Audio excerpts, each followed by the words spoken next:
Do Luke chapter 9. When Jesus had called the 12 together, he gave them power and authority to drive out demons and to cure diseases. He sent them out to proclaim the kingdom of God and to heal the sick. He told them, "Take nothing for your journey, no staff, no bag, no bread, no money, no extra shirt. Whatever house you enter, stay there until you leave that town.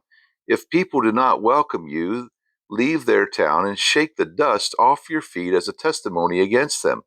So they set out and went out from village to village, proclaiming the good news and healing people everywhere. Now Herod the Tetrarch heard about all that was going on, and he was perplexed, because some were saying that John had been raised from the dead, others Elijah has appeared, and still others that one of the prophets of long ago had come back to life. But Herod said, "I beheaded John.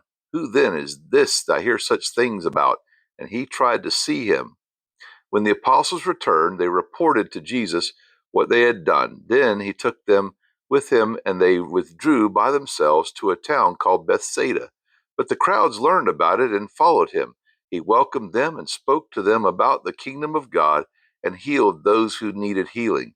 Late in the afternoon, the 12 came to him and said, "Send the crowd away so they can go into the surrounding villages and countryside and find food and lodging, because we're in a remote place here."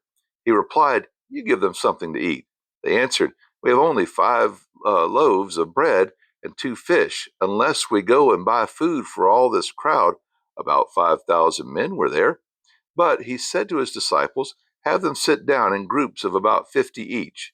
The disciples did so, and everyone sat down.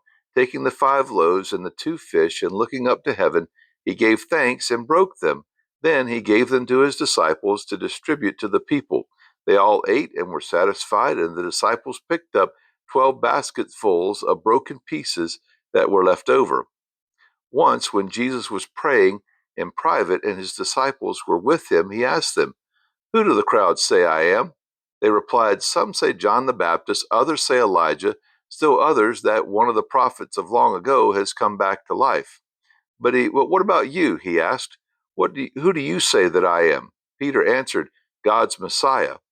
Jesus strictly warned them not to tell this to anyone, and he said, "The Son of Man must suffer many things and be rejected by the elders and the chief priests and the teachers of the law, and he must be killed and on the third day raised to life."